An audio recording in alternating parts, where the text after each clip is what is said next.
Kumusta kayo? Narito na naman tayo para sa panibago nating kabanata. Hindi ko na patatagalin pa. Simulan na natin. Victoria Robles, POV. Ganun lang makabilis. Ganun lang kadaling magbagong isip ng Guillermo na to. Ayaw daw mag-asawa kasi nandito naman ako. Ako na gusto talaga sigurong gawing parausan. Baliw ka na nga. Malaki ng saltik ng utak mo, Guillermo. Lakas loob kong wika dito. Imagine, kakasabi lang nito kanina na sa akin na ikakasal na daw tapos wala pang 1 minuto. Sasabihin ulit nito sa akin ngayon na ayaw na daw nito. Ano to? Bakit ang hirap nang intindihin itong si Guillermo? Paano mo naman sabi na nababaliw na ako? O dahil ba gusto mong mag-asawa na ako para makawala ka na sa akin? Victoria? Well, nagkakamali ka. Hindi maaari yun. Lalo na alam ko sa sarili ko na walang mas mahalagang babae sa akin kung hindi ikaw lang. Seryosong sagot nito sa akin. Sa nakikita ko ngayon, wala ka ng pagmamahal sa akin. Hindi mo na ako gusto, hindi ba? Dahil kung may pagmamahal ka pa sa akin, masasaktan ka kapag malaman mong may iba na akong babae. Muli nitong wika. Tulala naman ako na patitig dito. Oo nga pala, may gusto pa ba ako dito kay Guillermo? Mahal ko pa ba to? Parang hindi na yata. Wala na kasi akong ibang gusto ngayon, kung hindi sana makaalis na sa galamay nito. Sa dinami-dami ng sakit ng kalooban na ipinagkaloob nito sa akin, para bang hindi ko na to kayang mahalin. At saka, paano ko mamahalin ng taong naging dahilan ng biglaang pagkawala ni Papa? Narinig kong sambit nito at pagkatapos nun, walang pag-alinlangan na nahiga ito sa kama ko na labis kong ikinagulat. Ang takot ko sa kulog at kidlat ay bigla na lang yatang naglaho sa buo kong kamalayan. Mas natatakot ako dito kay Guillermo. Mahigit 2 buwan itong hindi nagpakita sa akin at ngayon bigla na lang itong papasok dito sa silid ko na parang wala lang. At saka ang encounter namin ngayon ay kakaiba sa dati. Hindi to galit, hindi rin nakasigaw. Parang wala lang, kaswal at para bang napakabait nito ngayon. Gabi na, matulog ka na. Hihinto din niyang kidlat at kulog. Huwag kang mag-alala, hindi ka naman tatamaan ng mga yan dahil nandito ka naman sa safe na lugar. Muli nitong wika sa akin. Wala sa sariling napatitig ako dito. Sa pagkakataon na ito, napansin ko nakapikit na ang 2 mga mata nitong si Guillermo na para bang gusto na rin itong matulog, hindi sa sarili nitong kwarto, kung hindi dito sa kwarto ko. Okay. Matutulog na ako pero pwede bang umalis ka na? Bumalik ka na sa sarili mong kwarto. Lakas loob kong sagot dito. Napansin ko na pangis ito, matim akong tinitigan bago nagsalita. Pag-aari kong buong mansyon. Ang dating Hacienda Robles ay naging Hacienda Balboa na ngayon at inuutusan mo kong lumabas sa kwartong ito, Victoria. Well, nakalimutan mo na ba na alipin kita? Ang lahat ng meron ka sa katawan mong yan ay akin, kaya wag na wag mo kong pangunahan. Seryosong sagot nito sa akin. Pagkatapos nito sabihin ng katagang yon, ganun na lang ang paninigas ng buo kong katawan nang walang pag-alinlangan na basta na lang dumantay ang isa nitong kamay sa mahihita ko. Matutulog ka ba? O gusto mo, maglalaro pa tayo? Seryosong tanong nito sa akin.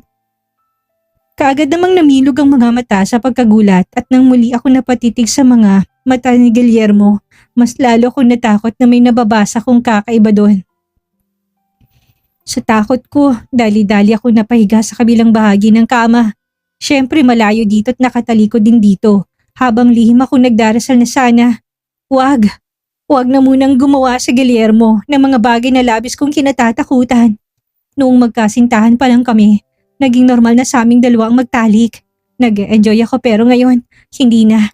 Nakakatakot kasi itong si Guillermo eh. Simula na nagbalik ito, sa tuwing inaangkin ako nito, talagang halos ayaw ako nitong tirahan ng lakas. Kaya nakakatrauma at ayaw ko nang maulit ang lahat ng yun. Habang nakahiga ako dito sa kabilang bahagi ng kama, tahimik akong nagdarasal na sana walang mangyayari na hindi maganda. Pero nang marinig kong mahinang hilik ni Guillermo, dahan-dahan ako umikot paharap dito. Tulog na siya, mahimbing na siyang nakatulog, hindi mo lang ako nito ginagalaw. Isang malaking Himalaya tayon. Si Guillermo ba ang kasama ko ngayon? Bakit parang ibang tao na ito ngayon? Hindi na ba ito galit sa akin? Paano nangyari yon? Maraming mga katanungang tumatakbo sa isipan ko hanggang sa hindi ko na namalayan pang nakatulog na din pala ako. Kinaumagahan, muli ako nagising sa malakas na kalampag na naririnig ko dito sa loob ng silid at gano'n na lang ang pagkagulat ko nang sumalubong sa paningin kong hindi pamilyar na mukha. Isang babae na galit at hawak to ni Guillermo at pilit na kinakaladkad palabas ng kwarto. Guillermo, ano ba? Bitawan mo ako! Sinong babaeng yan at bakit siyang kasama mo dito sa loob ng kwarto? Huwag mo sabihin hindi pa man tayo kinakasal. Niloloko mo na kaagad ako. Galit na wika ng babae. Hindi ko naman mapigilan na mapangiwi. Nang ibaling kong aking paningin, sumalubong sa akin na nag-aalalang mukha ni Yaya. Erika, huwag mo kong bigyan ng rason para ipatapon ka. Paalis dito sa asyenda. Galit ding sigaw ni Guillermo dito. Kung galit ang babaeng hawak nitong Erika ang pangalan, mas galit yata si Guillermo ah. So, ito ba yung babae na tinutukoy nitong si Guillermo kagabi bago kami makatulog na magiging asawa nito? Oo, alam ko. Maganda to. Makinis at talatang galing din sa may kayang pamilya. Kung sakaling tuluyang maikasal si Guillermo dito, pwede akong makiusap sa babaeng ito na kumbinsihin si Guillermo na palayain ako. Hindi naman siguro to papayag na habang nagsasama sila bilang mag-asawa ay may ibang babae na nilalaro si Guillermo. Hindi ba? Yaya Rosie! Tawag ko kay Yaya Rosie pagkaalis ni Guillermo. Nag-aalala namang mabilis din ako nitong nilapitan. Ayos ka lang ba? Sinaktan ka niya ba ulit, senyorita? Seryosong tanong nito sa akin. Kaagad naman ako umiling. Hindi po. Natulog lang siya dito kagabi. Katabi ko pero wala naman po siyang ginawa na kahit ano sa akin. Yaya, yung babaeng kasama po ba ni Guillermo? Sino po siya? Siya po ba yung babaeng tinutukoy mo na fiancé niya? Seryosong tanong ko dito. Walang pag-aalinlangan na kagad naman itong tumango. Oo, siya nga yun at mag-ingat ka sa babaeng yun, senyorita. Malditang babaeng yun at marami na siyang sinaktan ng mga kasambahay. Seryoso nitong sagot sa akin. Kung ganon, Yaya, paano ako? Ano po sa palagay ninyo? Papakawalan na kaya ako ni Guillermo ngayong nandito ng babaeng yun? Yaya, hindi po ko komportable na makita si Guillermo palagi. Natatakot pa rin po kung isipin na baka may kung anong gawin siya sa akin. Kaagad din naman ako nitong hinawakan sa kamay, umiling ng makailang ulit bago nagsalita. Huwag kang mag-alala, senyorita. Magpapalamig lang tayo tapos gagawa ko ng paraan para makaalis ka dito. Seryoso nitong wika. Pagkatapos noon, hinakay ako nito patungo sa maliit na mesa kung saan nakita ko na may pagkain na palang nakapatong doon. Kumain ka na muna, senyorita. Sa ngayon kailangan mong magpakalakas. Kailangan mong kumain lalo na at pakiramdam ko, hindi na lang si Guillermo ang magiging kalaban mo. Muni nitong wika. Hindi ko alam kung matatakot ba ako sa sinabi ni Yaya. Pero parang gano'n na nga. Alam kong sobrang nagalit kaninang babaeng yun nang makita ako nakasama ni Guillermo dito sa silid. Tama si Yaya. Kung hindi na lang si Guillermo pwede kong makalaban dito sa mansyon. Mabuti pa nga siguro ngayon pa lang. Planuhin ko nang makaalis na kaagad ulit sa lugar na to. Ito, paborito mong agahan ang dala ko ngayon. May mga prutas din. Kumain ka, senyorita, ha? Muling wika ni Yaya sa akin. Sabay lapag sa harapan ko ng isang pinggan na may lamang sinangag, sunny side up egg at tocino. Akmang dadamputin ko na siya ng kutsara nang bigla ko natigilan. Napahawak ako sa aking bibig kasabay ng mabilis na pagtayo at halos patakbong pumasok sa loob ng banyo. Pagdating ng banyo, walang pag-alinlangan na sumuka ako ng sumuka. Pakiramdam ko babaligtad pati sikmura ko dahil sa sobrang sama ng nararamdaman ko. Para itong hinahalukay na hindi ko maintindihan. Patuloy ako sa aking pagsusuka hanggang sa maramdaman kong presensya ni Yaya na hinahaplos ang likuran ko. Halos tumagal din yun ng ilang minuto bago ako nahimasmasan. Sa buong minuto ng pagsusuka ko, hindi ako iniwan ni Yaya na labis kong pinagpasalamat. Kahit papano, alam kong hanggang ngayon may tao pa rin na handa akong damayan at masaya ako dahil doon. Senyorita, ayos ka na ba? Sabi mo sa akin, kailan mo pa nararamdaman ang mga ganitong bagay? Seryosong tanong ni Yaya sa akin. Wala sa sariling napatitig ako dito, sabay iling. Ngayon pa lang, Yaya. Hindi ko nga alam kung bakit ganito. Okay naman ako kanina pagkagising ko eh. Siguro baka nalamigan lang ang aking tiyan kaya ganon. Sagot ko din dito, muli itong umiling habang hindi nito inaalis ang pagkakatitig sa akin. Yaya, bakit po? Nagtatakang tanong ko dito. Senyorita, nagsusuka ka. Hindi kaya sintomas yan ng pagdadalang tao mo? Seryosong tanong nito sa akin na labis kong ikinagulat. Po? Ano pong ibig niyong sabihin? Yaya, hindi ko po maintindihan. Paanong... Hindi ko na naituloy pa ang sasabihin ko nang biglang muling nagsalita si Yaya. Pakaisipin mong mabuti, senyorita. Kailan ang huling buwan ng dalaw mo? Ako ang personal na naglalaban ng mga gamit mo at simula nung dumating si Guillermo, napansin ko na hindi na ako nakakalaban ng underwear mo na may dugo. Seryosong sagot nito sa akin. Hindi naman ako makapaniwala sa aking narinig. Wala sa sariling napahawak ako sa aking tiyan at kaagad na napailing. Hindi pwede, Yaya. Ayaw ko po magbuntis sa anak ni Guillermo. Naluluha akong sagot dito. Kaagad naman akong niyakap ni Yaya. Ayaw ko po, Yaya. Hindi po pwede. Hindi pwede. Naluluha ko muling bigkas. Wala akong balak na habang buhay na magpabihag kay Guillermo. Pagkatapos ng ginawa nitong pambababoy na ginawa nito sa katawan ko at pagkatapos mamatay ni Papa, ganun-ganun na lang ba yun?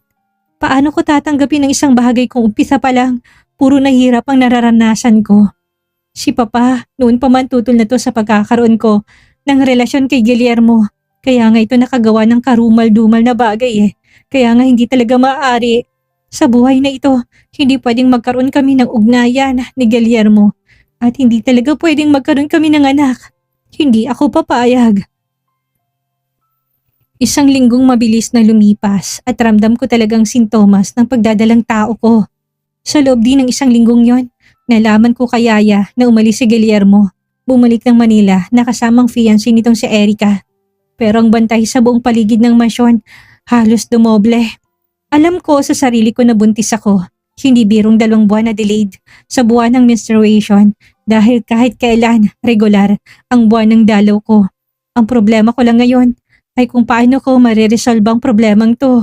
Alam kong hindi birong kinakaharap at ngayon pa lang nai-stress na ako. Wala sa sariling mabilis akong napatayo mula sa pagkakaupo sa aking kama nang makarinig ako ng mga tunog ng sasakyan sa labas. Dali-dali akong sumilip at hindi ko maiwasan na magulat nang sumalubong sa paningin ko ang mga mamahaling sasakyan. Nakahilerang mga to sa tapat ng mansyon. Hindi ko alam kung anong meron pero nang biglang bumukas ang pintuan ng aking silid at pumasok si Yaya, nag-aalala ko itong hinarap. Senyorita, bumalik na si Guillermo at sa pagkakataon na ito, hindi na siya nag-iisa. Kasama niya pa rin si Erica, pati na rin ang lolo ni Guillermo at 3 pinsan. Seryosong wika nito na labis na nagbigay sa akin ng matinding kaba. Ano? Nandito na ulit si Guillermo? Yaya, natatakot ako. Paano kung malaman ni Guillermo ang pagdadalang tao ko? Anong gagawin ko?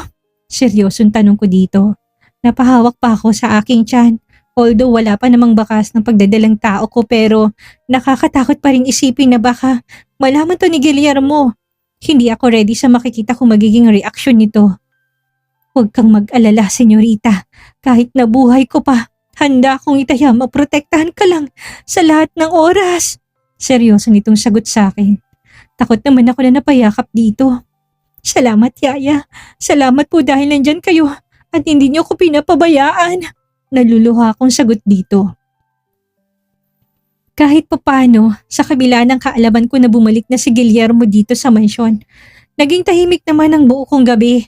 Kinaumagahan, kakagising ko lang nang biglang bumukas ang pintuan ng silid.